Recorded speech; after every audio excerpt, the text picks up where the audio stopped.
Alam nyo guys, ano yung secret number 2? Energy. Energy guys, ang secret number 2. Energy equals health. Health, kalusugan guys. Dapat guys, may lakas tayo para sa mga pangarap natin. Suportahan natin ng lakas. Nasasayang din yung lakas natin sa mga walang kabuluhan natin, diba guys? Kahit nakatutok ka lang sa city mo guys, ay nauubos na yung lakas mo doon. Pag nakatutok ka lang sa cellphone mo guys, ano yung napapagod sa'yo? Una-una, yung mata mo guys, napapagod, diba? Pangalawa, yung kamay mo paghawak ng cellphone, daliri mo napapagod, katawan mo pag uupo, pag nakatayo ka. Tapos pinakamahalaga guys na napapagod sa'yo, yung isip mo, yung utak mo guys, napapagod. Yun yung pinaka-importante guys, nadi-disturb yung utak mo. Yun yung energy guys na nawawala sa'yo pag nilagay mo yung energy mo sa walang kabuluhang bagay. Kaya bawas-bawasan na yun guys, yung pagkokontrol na sa walang mga kabuluhang bagay. Ano ba yung walang kabuluhan guys, na makalakad makukuha guys, no? Example guys, ako guys, no?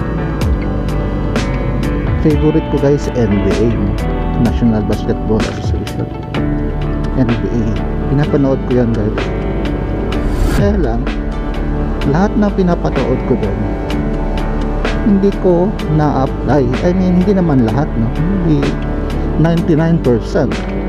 Hindi ko na-apply sa buhay ko. Bakit? Hindi naman ako basketball player guys. Dati, bata ako, may pangarap ako guys. Pero wala na yun guys. Mananood ka lang ng NBA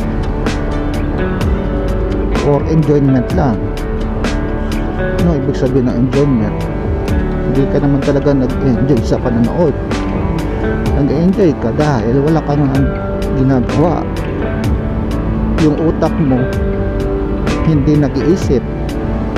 Kung ano lang yung makita mo sa cellphone mo, yan, naaliw ka lang dahil hindi na-stress yung isip mo. So, pero akala mo hindi na-stress yung isip mo, nag-iisip pa rin yung isip mo guys. Kasi ano yung pinapanood mo, yung isip mo kusa yung mag-iisip. Wow, ang ganda ng ginawa niya, di ba?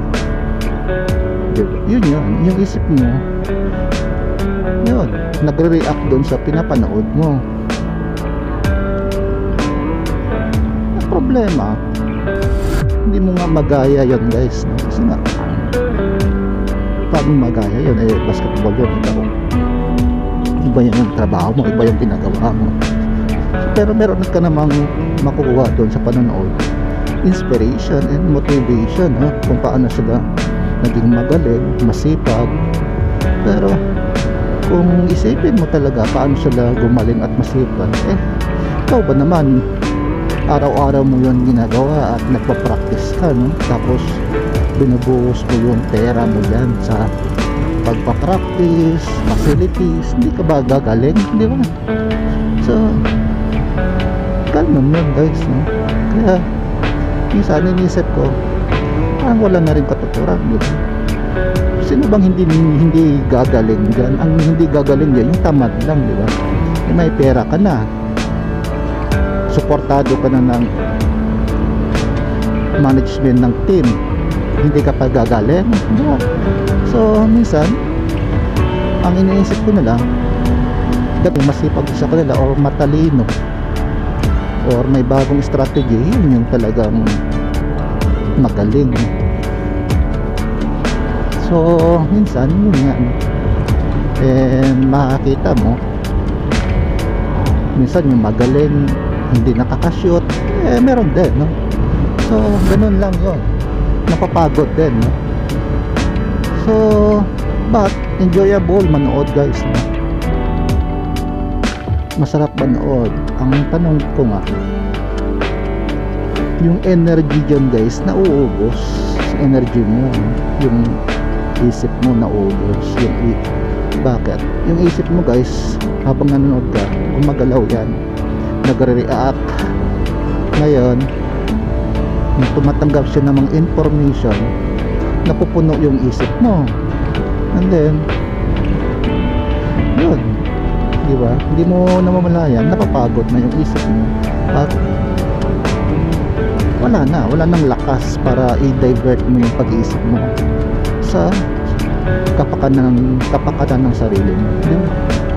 So yun yung energy, guys, na uubos pag doon ka lang sa walang kabuluhan na hindi nakakatulong sa sarili mo.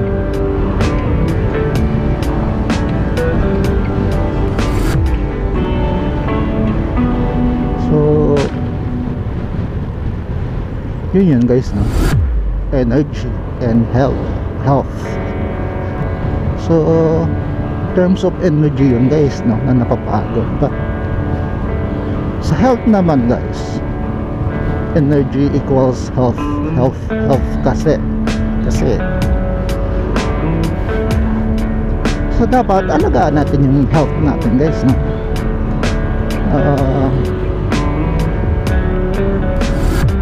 Alagaan natin. So para magkaroon tayo ng energy, alagaan natin yung health, diba? Exercise. Maganda siya umpisahan, guys, na yung umpisa ng bagong taon. Kumain ng gulay, exercise. So ganun, guys.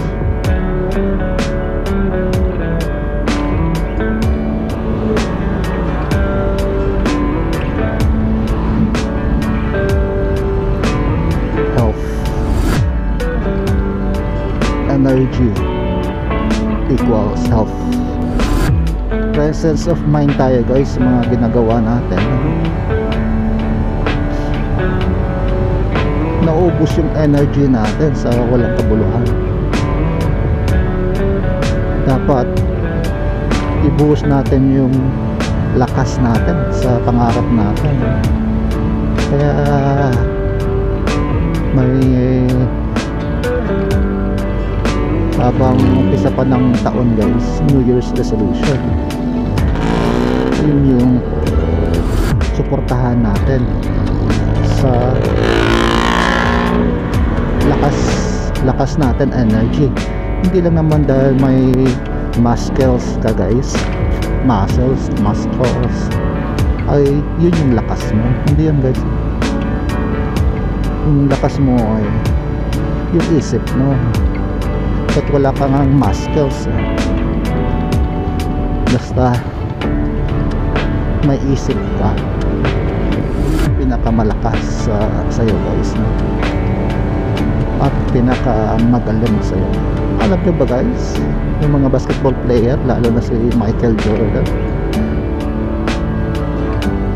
hindi siya sarili niya lang ang hindi siya talaga ang